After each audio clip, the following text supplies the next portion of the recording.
So the fundamental idea, we won't insult people's intelligence. If something comes from nothing, we won't even entertain it. Something comes from something.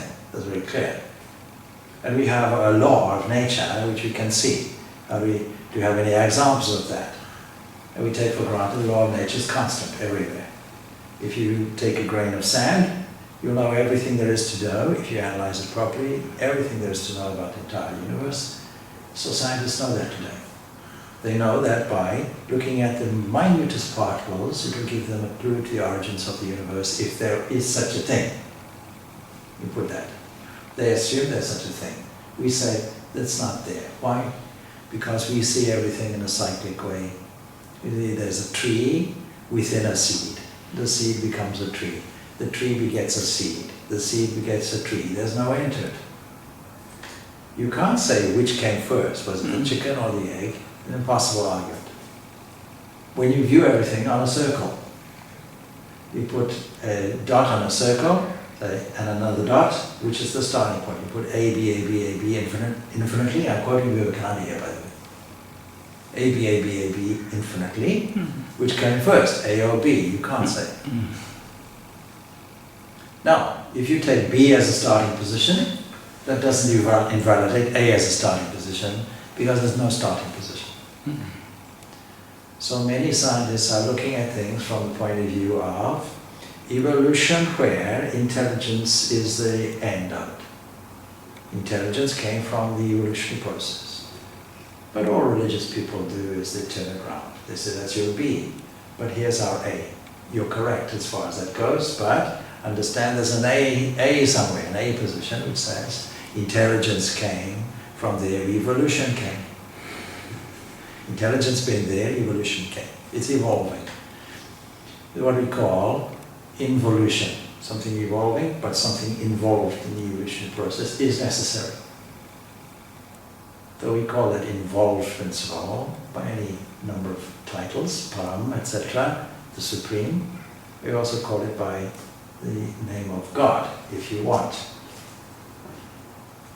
Good. So, where does that leave us in answer to your question? What was your question? I forget now. Anyway, I'm on a roll. So, there must be either some prehistory from your parents coming through in the DNA structure, or it's your own experience. Now we say it's your own experience. Why? Because the fundamental point of view is I exist. When you go back, as we did last week, and strip away all the various energies, physical energy, material energy, psychic energy, all of that stripped away, you come to a final datum. You can't go beyond that. What's observing? What's the final observer? What's the final observer of the body? Well, you can say seems to be an observer whereby all the experience of the sense organs is gathered into one experience. So we experience that through the mind. The mind is an observer of a multiple field in front that includes the sense organs and their fields of observation. The eye itself has its own field. The ear has its own field. When you bring them together, you say, oh, all the senses have their field. There's a unit there observing it. But the mind itself has a multiplicity. It's like Russian dolls. One fits in the other, fits in the other. Then you say, who's the observer of the mind? One day the mind is enthusiastic. One day it's dull. One day it's up, one day it's down. One day it's highly enthusiastic. The next day it's highly lethargic. So there must be something that observes that and understands it. Yes. So they say there's an intellect. That means some discerning, discriminating factor that is able to sort things out, judge accordingly, and insert a plan of operation. We call the intellect, buddhi. Then who observes that? That also has no stability. There's an ego that observes it. There's no stability for the ego either. My ego is here. But then when I dream, we were discussing this on Tuesday, when I dream, another ego comes. The king with the queen in the palace, where did they come from? Must come from me. Doesn't come from anybody else. Nobody imported a king or a queen. And then even that goes away. So the ego appears and disappears. Appears disappears in a dream, reappears as various other things, disappears completely in a dream sleep. There's an observer that doesn't change. It looks at all of that, and so we have a number of terms for it. Sakshi, witness, and so on. Observer, all of that. That being that never changes. Now, that being the case is very clear, whether it's your experience or somebody else's experience. That clears the entire argument. So that is what's behind the theory of karma. Karma not meaning just an action. And we've been discussing karma in all these chapters, not just an action, but karma meaning also the consequence of it. Every action has an equal and opposite reaction. Every cause has an effect. Every effect has a preceding cause. We're going to bring out multiple examples, understanding law of nature being constant, and see that is so. A seed begets a tree begets a seed. A sand particle is there, a small dust particle is there in the universe. Through a static force, it comes together. Then through electromagnetic force and gravity, it accumulates, becomes solid. Sand particles become rock. Rock particles become planets. Planets have orbits. So it goes on. All from a small ethereal thing. Some gas initially, with some static. The whole universe is a game of what? Hydrogen and helium. What's the name of the game? Falling, called gravity. That's all.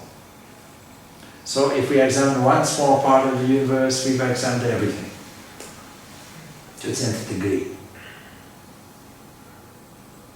Coming back to the original question, why do some personality types want to have an urge to go and adjust things? Because when they were small, there was a certain foundation built. We will establish that now through a pretty long kind of argumentative process there, and an analytical process, and now the rest is the building. So this foundation, when a child is born, foundation. We call that guna, a tendency. Then we call karma, we apply the word karma in the sense of the rest is nurture. Is a debate.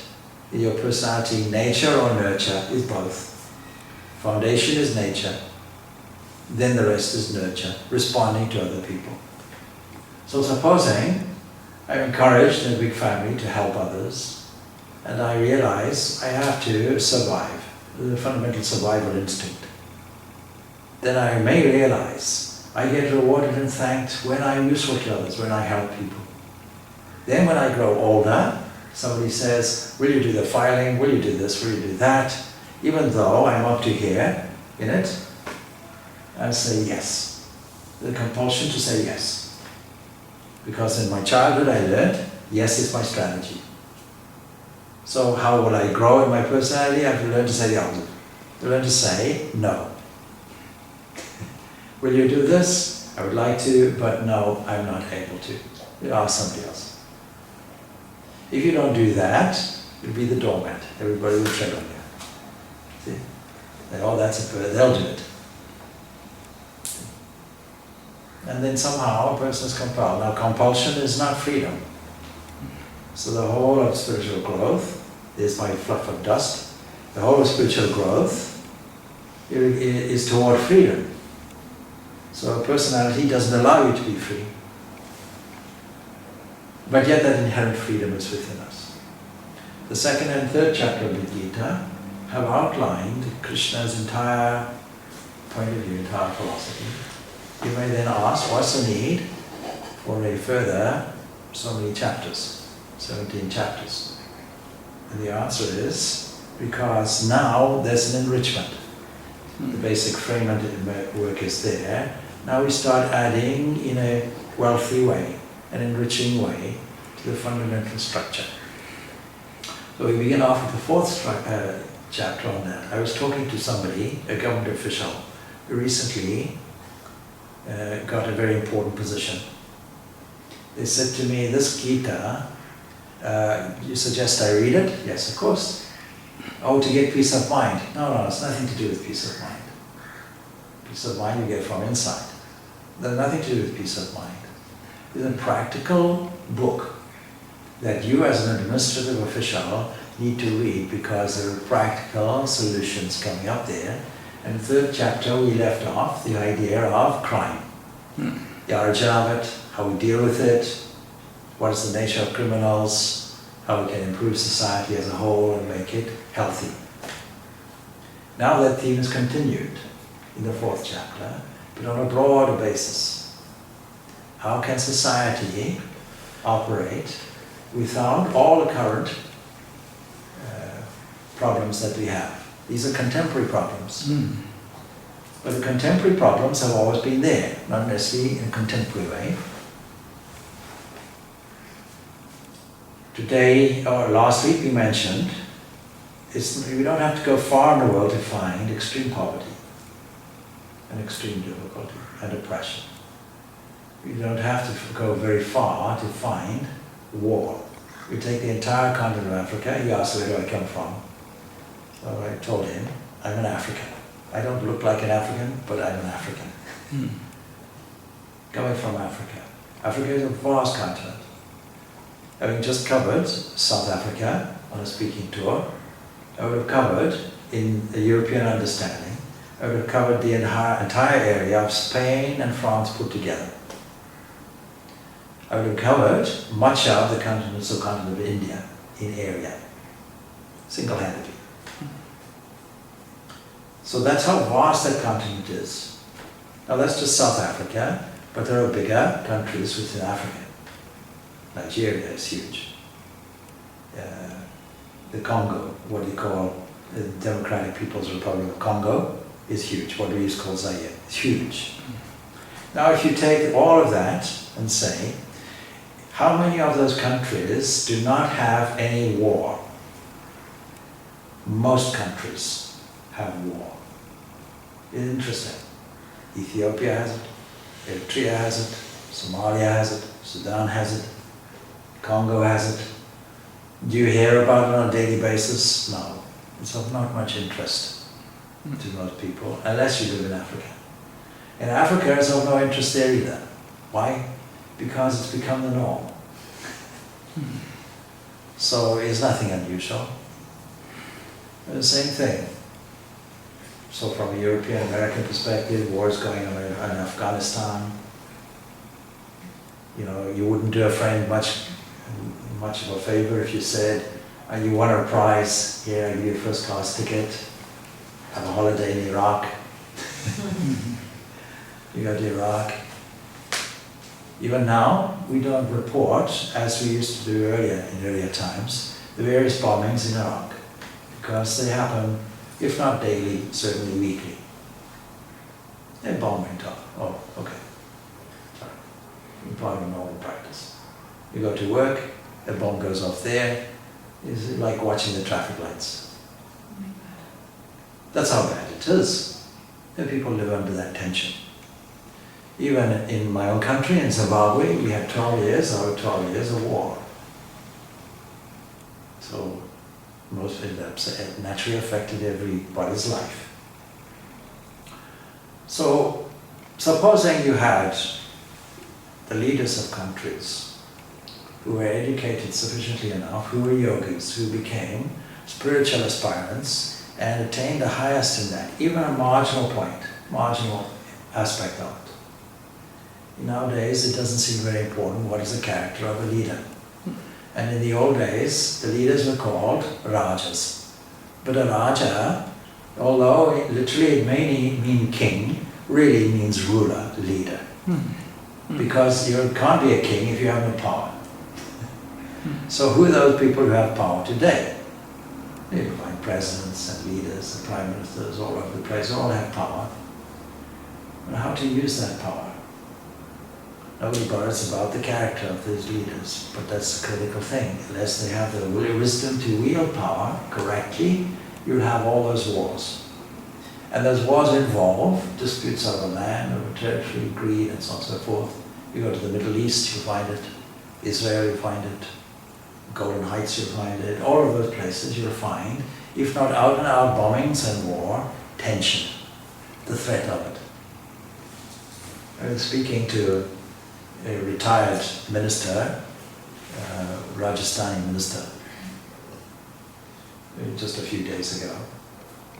So he was telling me, I said, you know, when I was in India, easily 60% of the budget, national budget, went into defense, the military.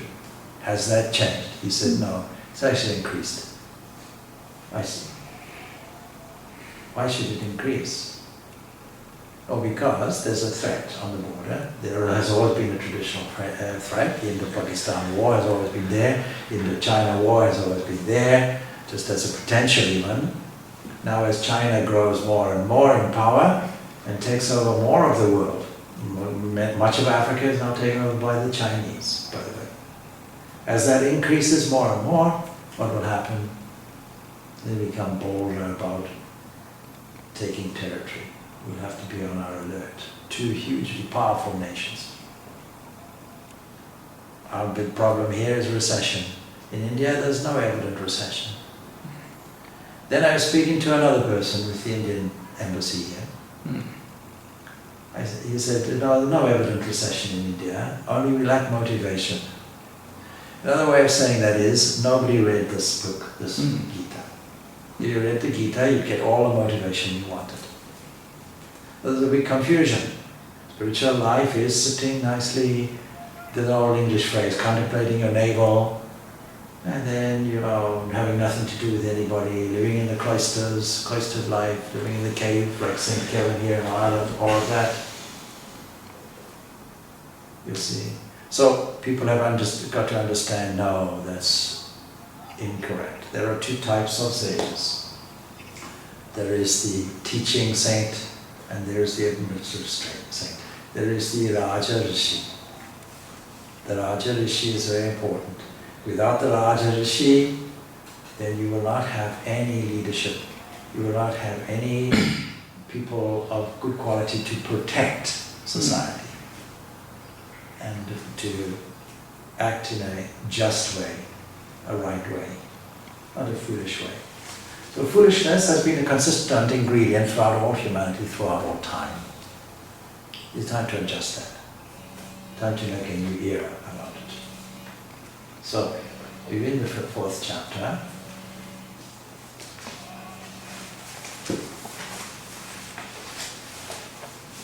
Oh, I was going to say a small prayer to introduce this. Never mind, we're into it now, so it's okay.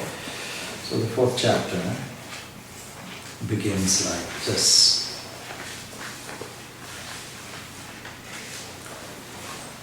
Begins with a lineage, so Sri Bhagavan Uvacha.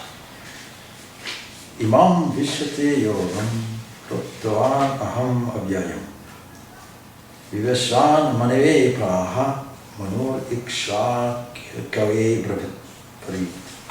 Now, Blessed Lord said, very significant term, Imam Yogam.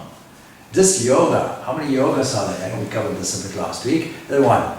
We can describe it as the art of staying sport-free attuned to the glory of the self, what religion calls God. There are various methodologies within that. For convenience sake, Sri Krishna divides things into two, the Samkhyas and the Karma Yogis, Samkhyas and the Yogis. Samkhya doesn't mean the old Samkhya philosophy.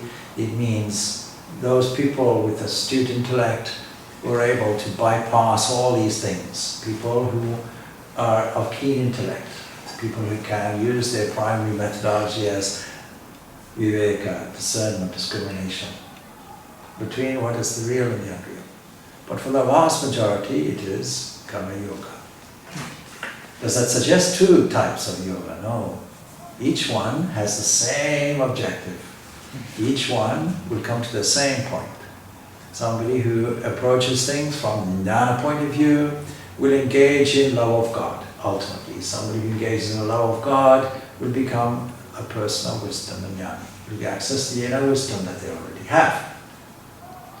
So both come to the same point, even the process is broadly the same. That is, cleaning the mind, making the mind tuned, like a radio broadcast. You don't have to go to London to catch the BBC. BBC is here, where we sit. You just have to tune it. where we stand, make the mind as a substation tune. We tune into the glory of the self and make that aligned.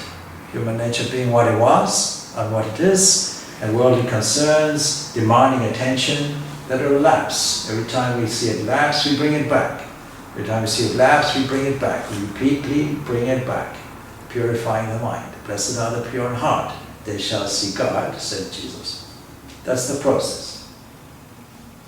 So, this imperishable yoga I declared to Vivasvat. Now, this is a very interesting term. There are two entities mentioned. There is a Vivasvat, Manu, Ikshvaku. It's going through a summary of the top lineage mentioned in the Ramayana. Rama comes as part of that son lineage. Now this is very interesting, and I'm mentioning it not to be controversial. I'm only mentioning it to give this tradition the dignity it deserves. People wanting to destroy the Indian spirit and destroy Hinduism, Vedanta and so on, postulated so many things. How is it that you have people speaking essentially what is a Sanskrit-derived language in the northern part of India, what is essentially what we call Dravidian language in the south? And then they postulated, oh, you see, it was the Aryans versus the Dravidians. And here's what happened, there was an invasion. When was that invasion? Probably 1500 BC. How? Because in those days, when they put that forward, and a great Indologist called Max Muller, who later recanted on this, was the originator of this myth. Everywhere in Western history, there has to be conquest. Somebody had to conquer somebody. So therefore, it had to be conquered. India had to be conquered. The people, and they saw a language connection. See, even the Celtic language has a connection. Even I would think the Romanian language would have a connection with Sanskrit as the mother of all Indo-European or Indo-Germanic languages. Seeing that connection, they said, oh, with no historical background, no archaeological evidence, there are people who lived somewhere, so Northern Europe. And what happened was, they migrated westward, they migrated eastward. That's how you explain the language similarity. And there was a conquest. We have to say 1500 because our own Bible, they said, starts off with, you know, the world in those days, they said, only was created 4,000 years ago. So we can't have anything older than that. On that basis, they created that myth. And in discussing, even on the internet, with interfaith organizations, I came across the same myth from a Christian proponent. How can we knock this out? Well, first of all, archaeology itself has done it. The Harappa culture along the Indus Valley itself has done it. They've discovered an old culture going back at least 3000 BC. Then they discovered the remnants of the Saraswati River. They thought it was a myth. They found it in the Rig Veda. Saraswati River, Saraswati River. Indus, Saraswati. Ganga was a very relatively minor river. The Indus and Saraswati. Big rivers. They find all the rivers mentioned except the Saraswati. Then from a satellite they saw the channel and are able to work out when that dried up. Pretty much the Ice Age. Now that brings your Vedas way back and brings it back to at least 3,000-4,000 BC at least. And much more. Probably to about 10,000 actually, if we're honest. 10,000 BC. That's not the point. The point is, Ikshvaku is related to the term sugar, sugar cane. Sugar cane does not grow in the north of India. So this sort of dynasty is there, well established, some 5,000 years ago, when this came out, in South India, the so-called Dravidian land, where one of the kings is named after sugar cane. I'm saying that not to be controversial, but just to give this the dignity it deserves. And so, on the basis of this, some people may even say that the Aryans, so-called Arya is not a race of people, it's just Sanskrit, it means a noble person. That's all it means. Every society wanted to be noble, have noble people. That society originated maybe in the south, spreading northwards, spreading beyond the borders of the Indus River and so on and so forth. Afghanistan, we call now Afghanistan and so on. Iran is a corruption of the word Aryan. Aryan, noble person. Anyway, we leave that controversial subject where it is, but give this the dignity it deserves. Now, the first two, Viveshwat, relates to Surya, it's the name of the sun. So the mythical name, Manu also mythical. The first historical name we have is Ikshvaku. So they gave credit, he's giving credit to the oldest form of life, the life giver that we know of. All our energy is solar energy. We have no energy of our own. We are sitting here, not only seeing each other because of photons go from the sun, from light, and so on and so forth. Not only that, but our whole life comes from, our whole energy comes from the sun. We are, if you like, working and operating on canned sunshine. There's no other thing. So the life giver is very fundamental, a very fundamental view. How can we view, how can we think of God? Can we form a picture of God? Yes, there's something on which we depend, the sun. And on that sun, even the moon is just a reflection. Somebody once asked me, I didn't know, how does the moon shine? I imagine in today's modern scientific world, somebody asking that question, thinking the moon has a shining element of its own, capacity to shine. No, it's a reflection. Why does it shine so brightly? Because it's made from glass, that's why. Small fragments of silica, and the sun comes and immediately reflects light from there.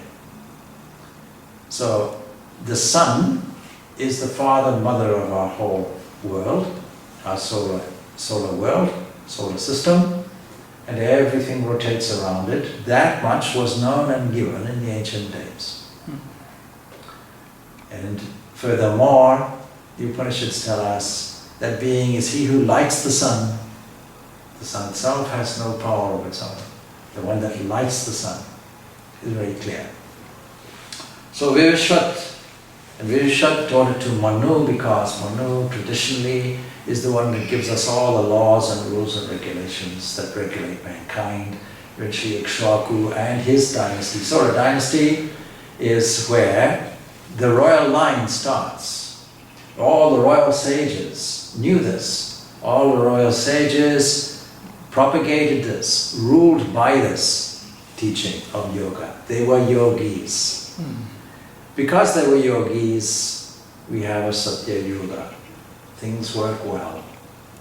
When that's disrupted, things degrade. So, we go on from there. Viveshwat in the name of Surya, sun god, and so on and so forth, immortalized. Transmitted in regular succession, goes the next one. Evam parampara praptam imam raja rasya viduhu sakaleni ha mahata yogo nashtaha param tapa. Thus, param praptam, handed down in regular succession, the royal sages, they knew it. This yoga, how many yogas? This yoga, Imam Yogam. This yoga, by long efflux of time, decayed in this world. Most culture of enemies. Leading up to a very important theological point of view, that of incarnation.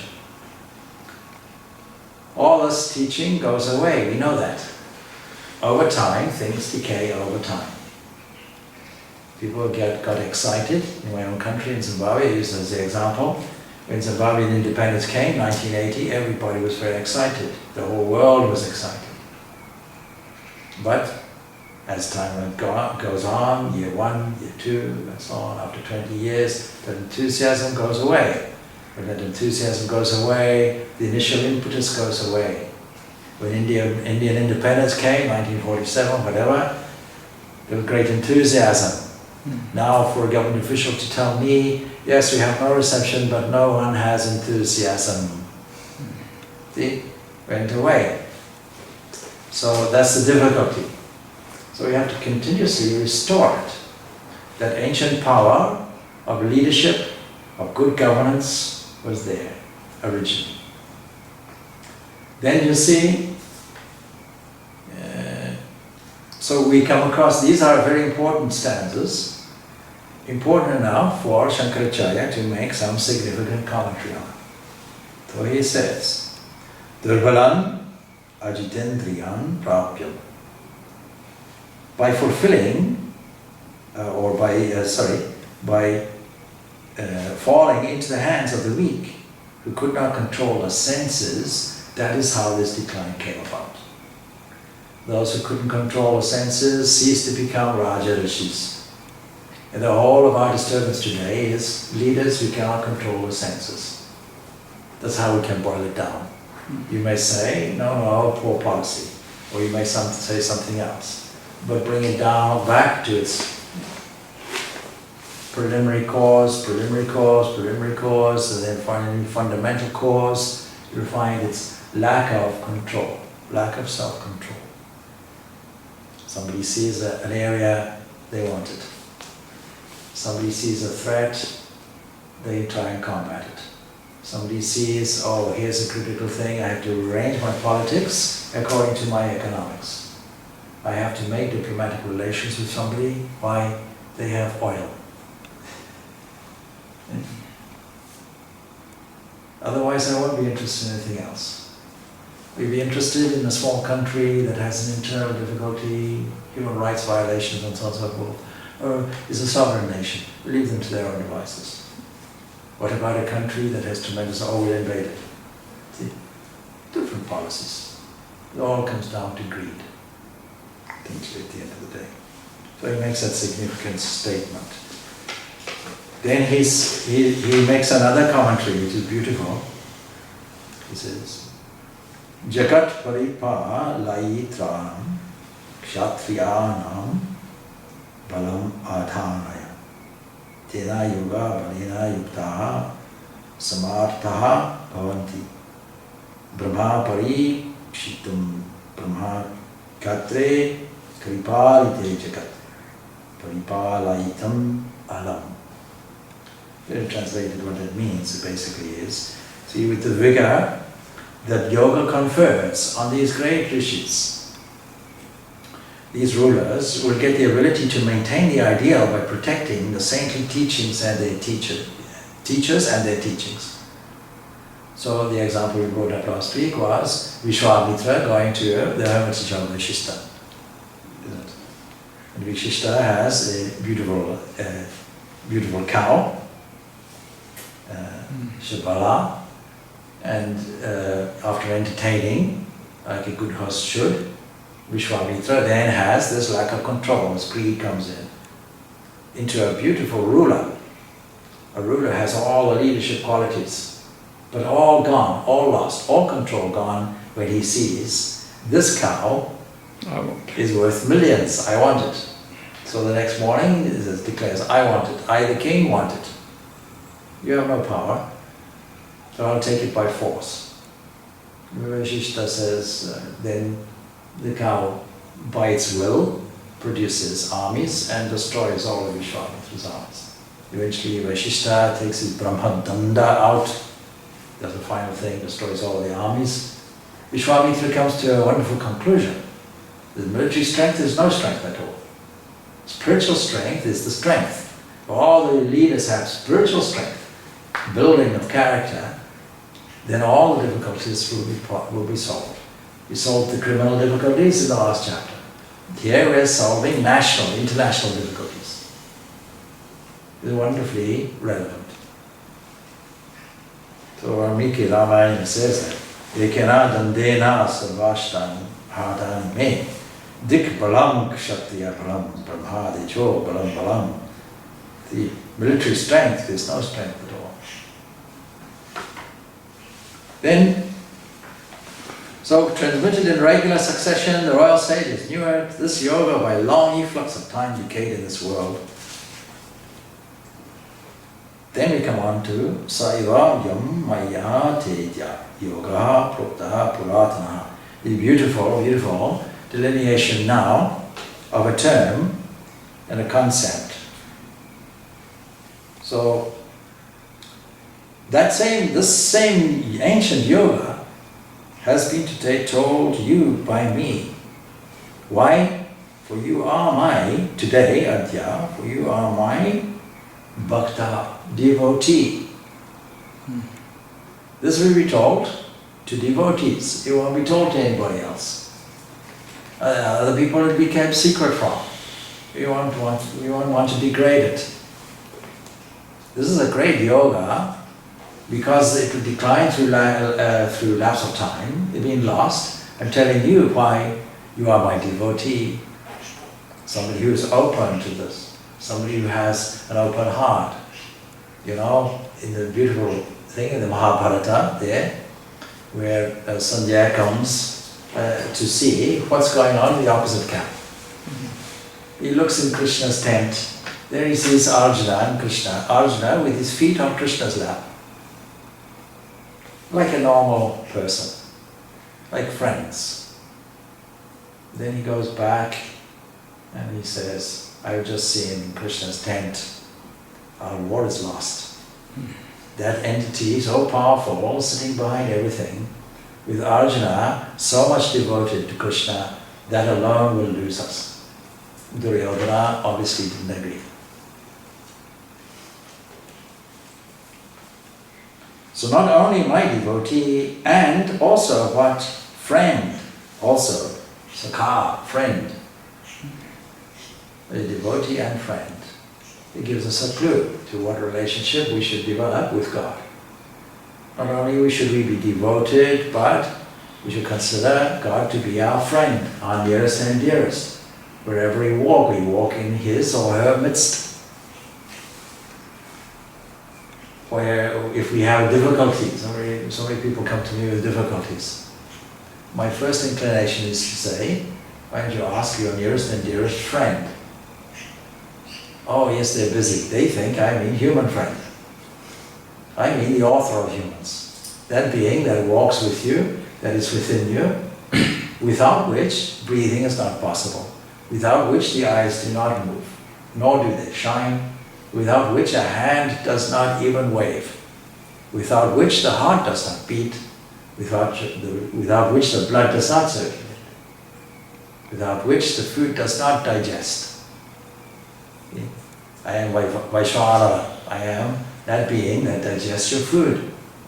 Says Krishna later on, 10th chapter. So all of these things are there, unrecognized. When we start the tuning process, we start off from the point of, I'm a devotee. Then it goes to, he is my friend, I'm his. Wherever I go, he is my companion. Whatever problem I have, I can freely share. But most people come to God in their personality. They say, they start off in a formal way, like writing a letter to an associate. Thinking God doesn't know your innermost thoughts. I'll share with God all the good things. I'm trying to do this, I'm trying to do that. Instead of saying, honestly, Lord, please give me strength, please give me wisdom. In reviewing a day, this is what happened. My mind got distracted here, I got angry there, something else happened here. So please, I can only do it with your grace bestowed on me. Give me extra strength. Next time it comes, make me more alert. Be my companion at that point. When temptation comes, be my companion. When fear comes, be my companion. Always maintain that tuning. And this secret is supreme indeed. Secret because you can't tell this to anybody. You tell this to a devout materialist, they'll just laugh. And what will they do? They'll degrade the dignity of what you're saying. So then we come on to the most important subject in connection with this. Like all of us, Arjuna will present a very common doubt. Because, we come back to the first stanza, it says, this yoga, this imperishable yoga, I declare to Vivashvat. Now, don't forget, Krishna and Arjuna grew up together. They are friends. They're pretty much born at the same time. So, the natural question comes, from Arjuna, as it does with all of us. You see, you're my contemporary, and you tell me you taught this way, way back, so many generations, to Vivashvat, Manu, Vikshaku, and so on. These are so many generations. How do we know that the Mahabharata is more recent than the Ramayana? Because the Ramayana tells us this whole lineage of the sun line. So when we repeat it, we're going back to this is how the Ramayana taught it. The Ramayana therefore is older. Now, he's saying, how can you tell me you taught this at virtually the beginning of time? When the solar system started, you said this. When Vivashvat was there, and no other lineage was there, you taught it to this, Vivashvat, Surya. Then you taught it to Manu. Manu is so ancient. Then you taught it to Ikshaku, so ancient. Before, Rama only comes about 37th in that lineage. 37 generations have gone. Yeah, you can add more if you also add, Brahma and so on. See? A total of 40 if you go back to the origin. It is 40th. So 30 to 40 generations. And you tell me you taught this? Can't understand that. So, it's a very valid question he asks. He says,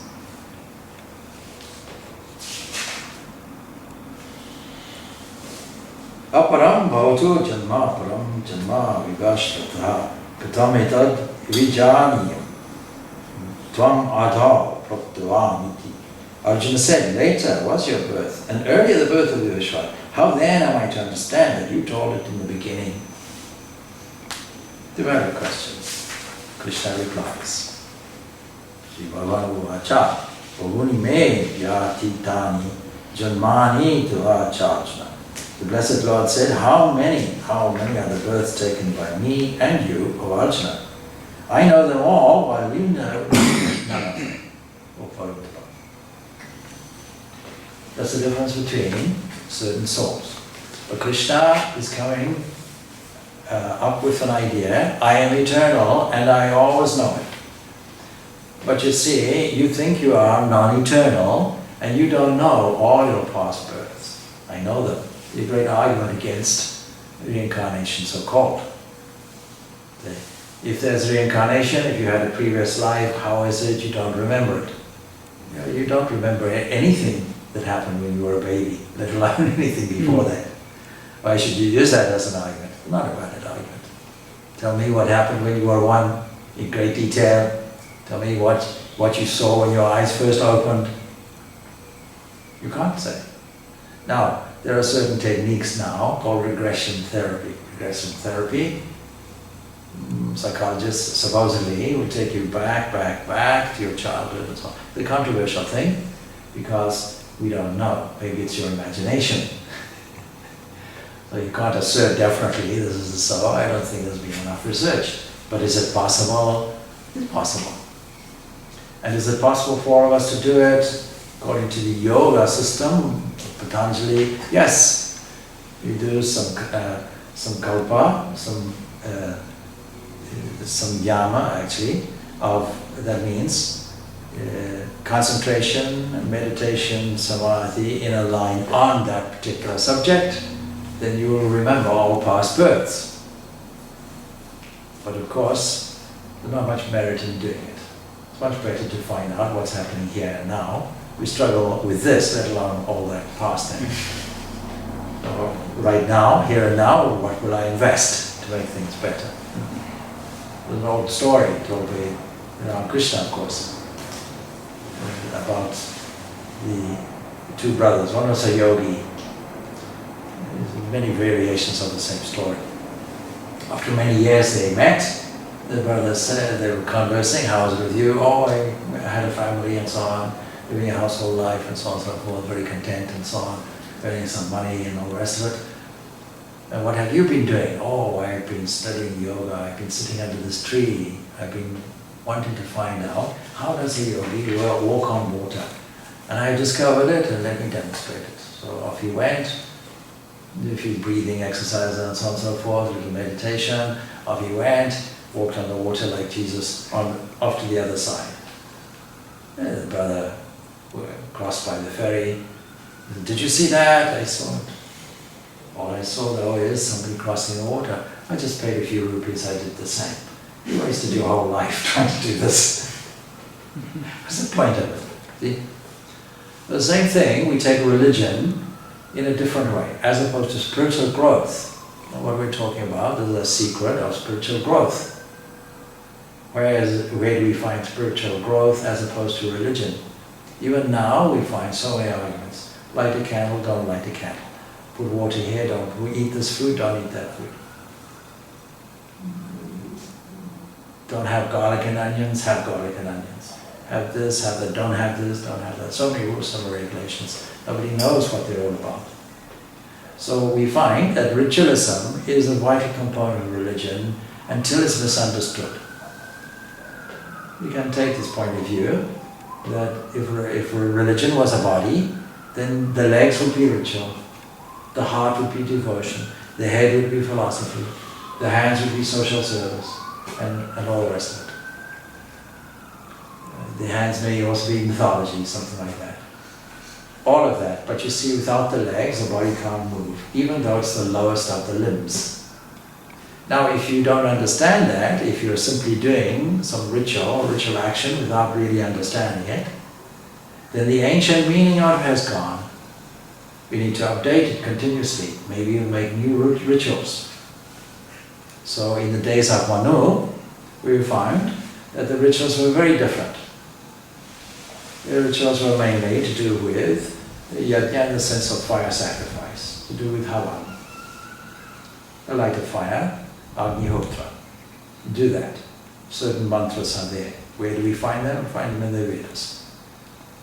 Don't forget, many of the Vedas are lost to us. But we find those particular rituals coming out. Then you do that. Now we sometimes do it for people. It's a very valuable thing.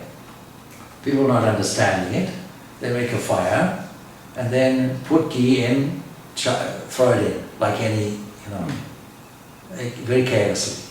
Put rice in. Why? Because it's it. Put rice in and put swaha.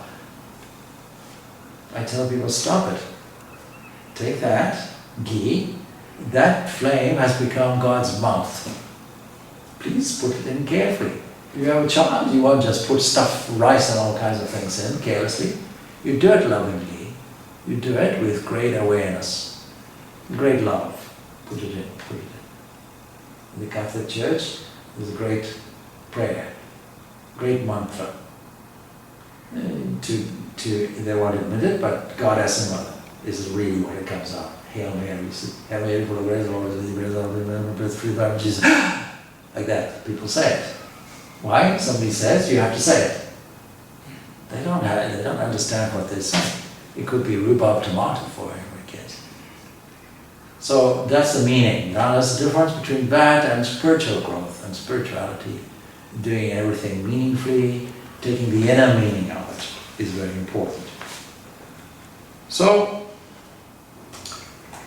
there are certain souls, is what Krishna suggests. Krishna says, I was born before that. I know it. I know all my births. And I'm not deluded by any of the Maya that is presented before me. We are deluded by Maya. But God is not deluded by Maya, but uses Maya. Uses Maya for something useful. That is being told. So he says, though I am unborn, imperishable, and the Lord of beings, yet, here it is, subjugating my prakriti, my nature. You can also say my Maya I come into being by my own Maya. By my own Maya, I do it. Taking Maya in an instrumental way, I am born. Why am I doing that? Then the passage goes on. Now this term is very important to understand, because people think, oh, we have to conquer Maya. But Maya has various aspects. And here you see, as the Lord uses it, through Maya we come. We are here because of Maya. But you see, the Vedanta philosophy would put it like a magic show. So if you watch, you pay some money, you watch somebody on the stage, whoever it is, I don't know, David Copperfield seems to be tremendously popular. See David Copperfield, not from Charles Dickens, but David Copperfield, the illusionist. We know anyway that it's magic, we just may be mystified. You know, in who's the old magician, Houdini, yeah? In Houdini's day, the Victorian days, people actually thought that he had special yogic powers. Even though he said, no, whatever I do is all pure illusion. And he even challenged, he was very interested in spiritualism, and spiritualism was fashionable in those Victorian days. So he put a challenge. I don't know what the purse was, but equivalent to what it was, €1 million today or whatever it was. And he said, I challenge anybody, any spiritualist, to do something that I cannot also replicate. The only difference is I know I will be replicating it through skill, through artistry, through illusionism. And nobody claimed it. Nobody ever claimed it. Whether it was a rapping, whether it was this, whether it was phenomena coming out, he would duplicate it completely. And people would think, this man has yogic powers. But he knew it was trickery and he made no secret of it. He said, this is pure illusion. I won't tell you. I think his secrets were revealed so many years after, probably the date is gone by now. And people are familiar with it. It may astound you, but nevertheless, you're paying for what you know is illusionism. You may not know how it's done.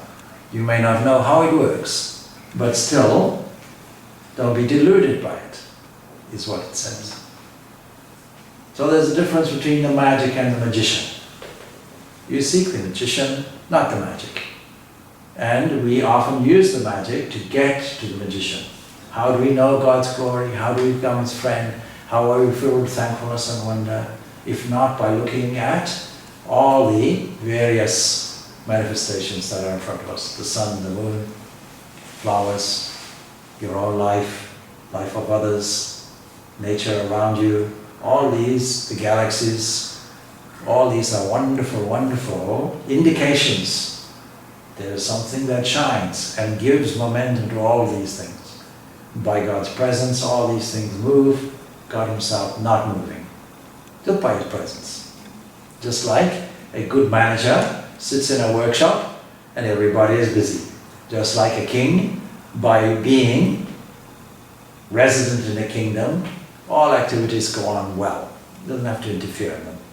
As soon as he goes on holiday, everybody relaxes and nothing happens. All supervision gone away. So, many other births taken by me and you know, and you, O Arjuna, I know them all, while you know them not, though I am unborn imperishable. Most people consider I am born and I am perishable. Here's a distinction. And the Lord of beings, yet subjugating my own nature, I come into being by my own power, my own Maya. It's a highly technical term. Everything in nature has its time to appear, naturally. And does the incarnation of God also have their time?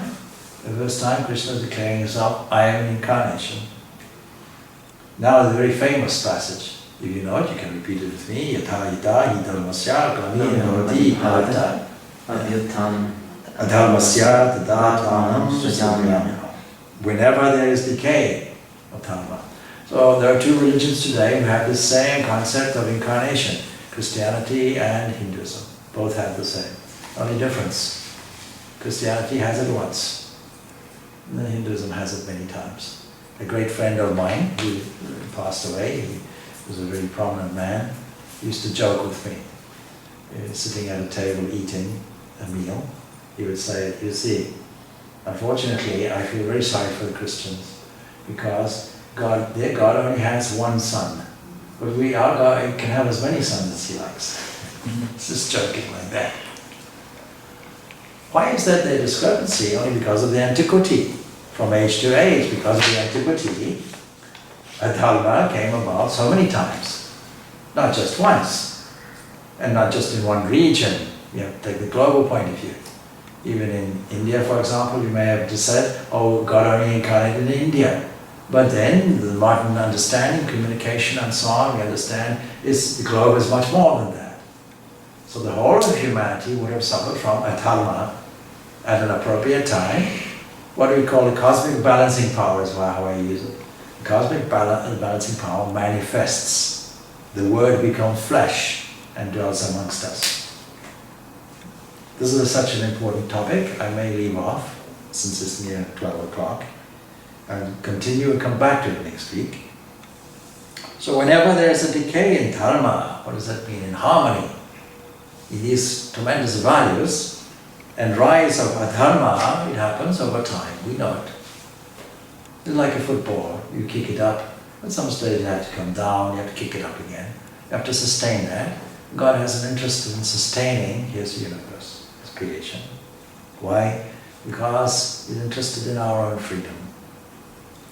And rise, then I embody myself, O Bharata. Because evolution is like that. Evolution causes this wave of dharma, adharma. It goes on like that. For the protection of the good, why do I do it? For the protection of good, for protection. For destruction of the wicked, and for the establishment of dharma, you can say establishment of normality, harmony, peace.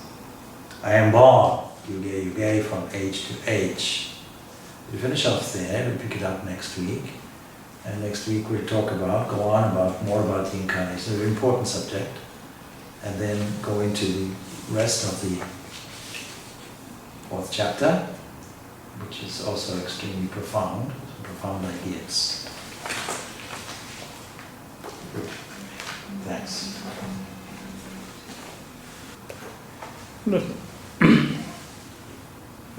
Why did Bhagwan have to call Arjuna Sakha as well? I mean, he was a devotee, which was identified and recognized him as devotee.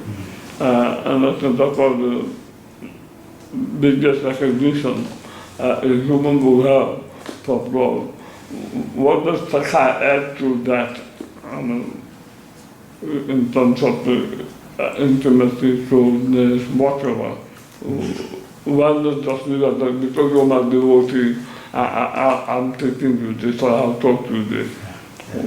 But we said that because you're my devotee, we'll find out later that there's great merit in understanding this great power that comes. And all incarnations are misunderstood and go unrecognized.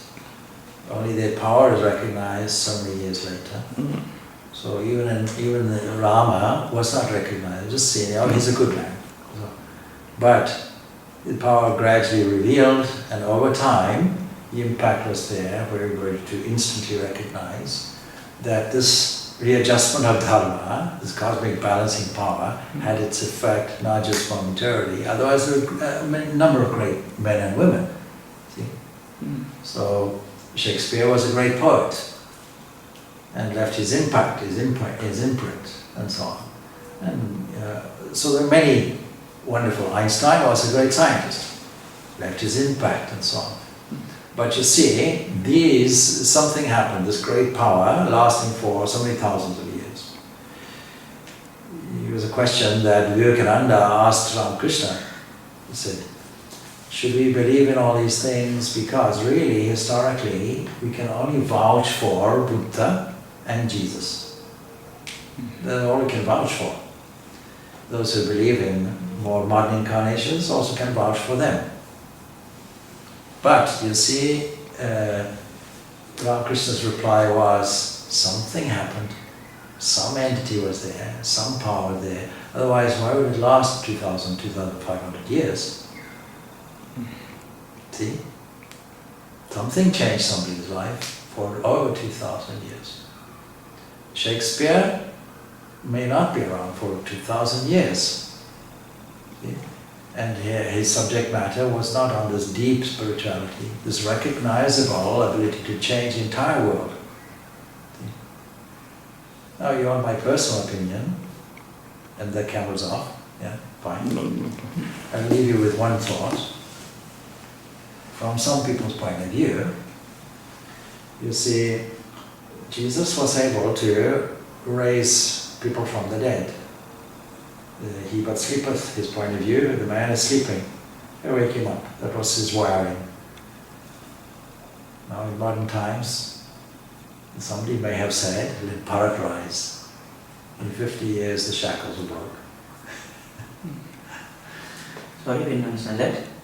Huh? I didn't understand. In modern times we might say, let Bharat rise. Bharat? India. Oh, Bharat, okay. Sorry, yeah. Let Bharat rise. In 5 decades the shackles broke. And so many thousands of years, that impact may still be there. So the impact, let's take Buddha for example. Buddha only spoke to 5 people in his Deer Park sermon.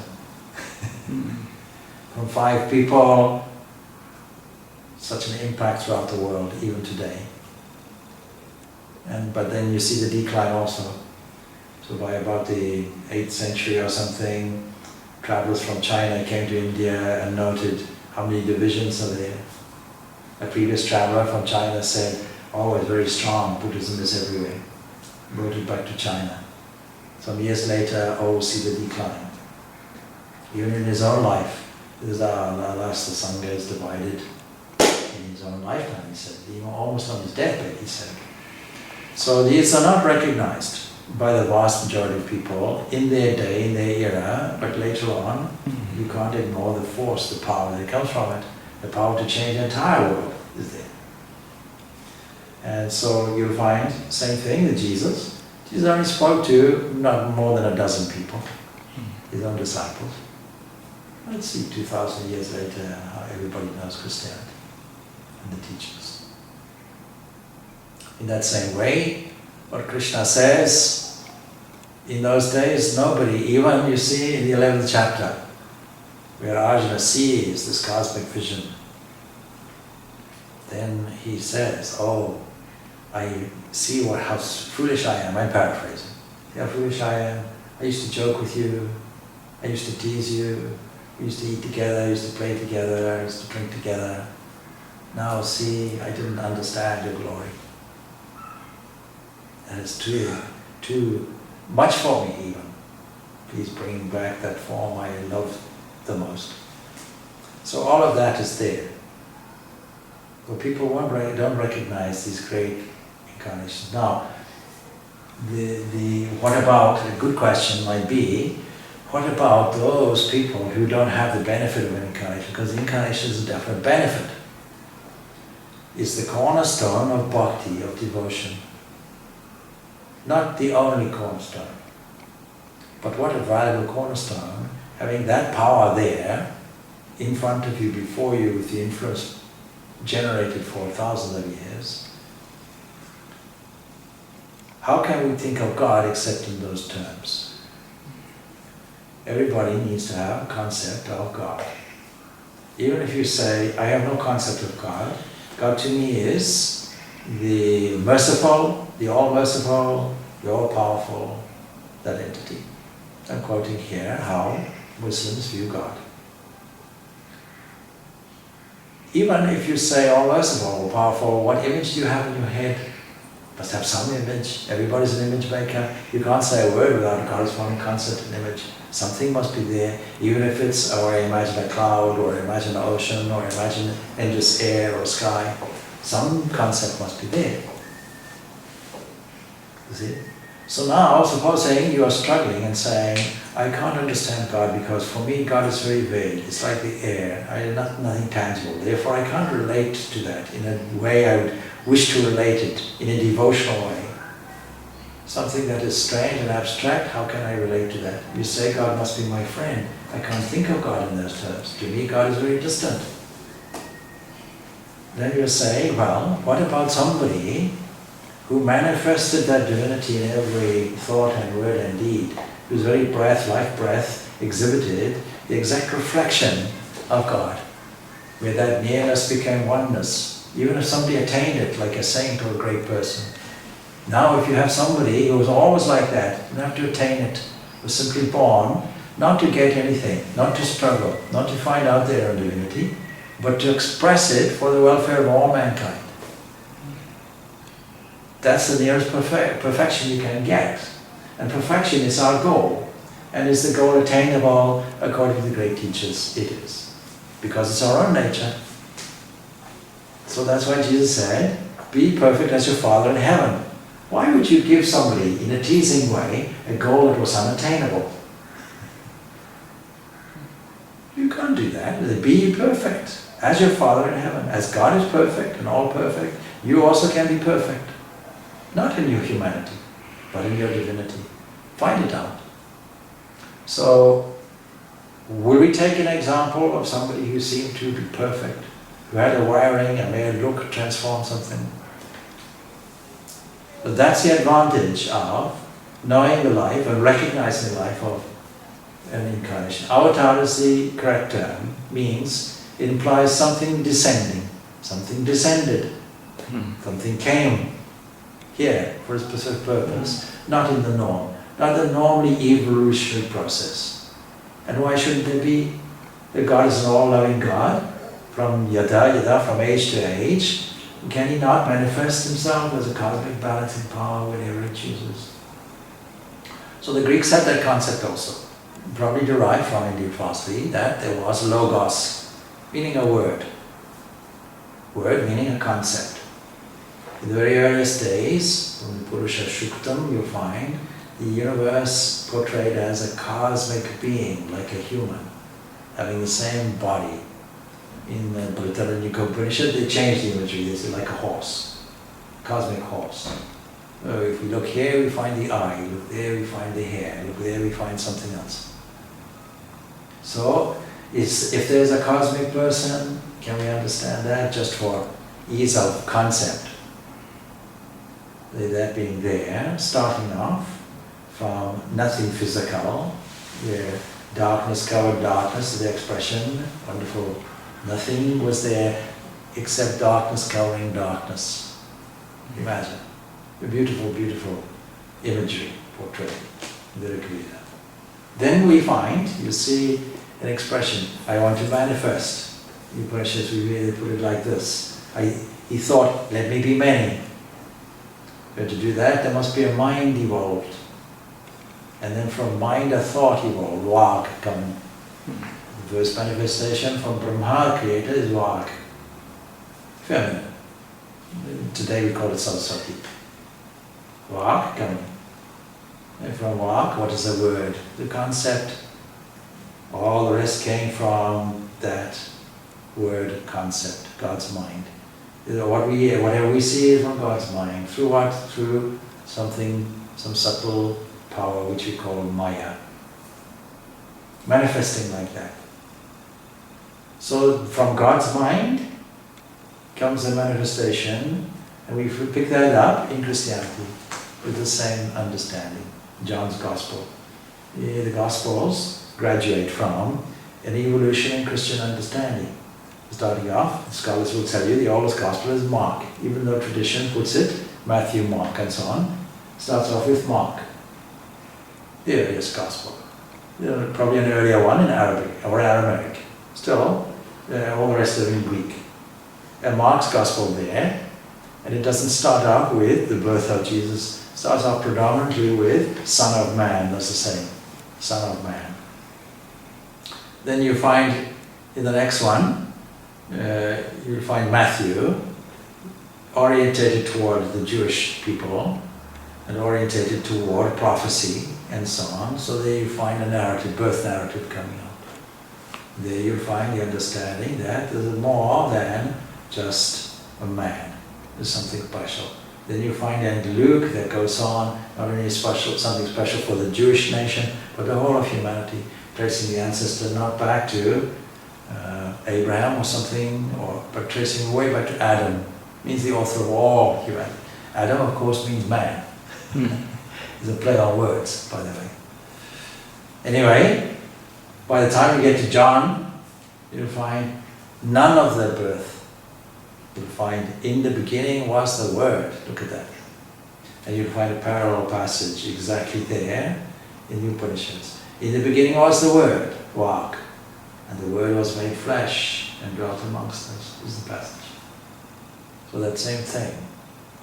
And later people brought that on even more, Dionysius and Neoplatonism and so on. These are Neoplaton Plato ideas, or even Plato ideas, which are really Socrates' ideas. Where did Socrates' ideas come from?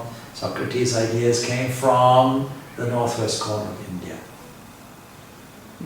With Alexander conquering the northwest of India and taking a Jain teacher, not called Jain or anything, but Jaina, naked gymnosophers, naked philosopher.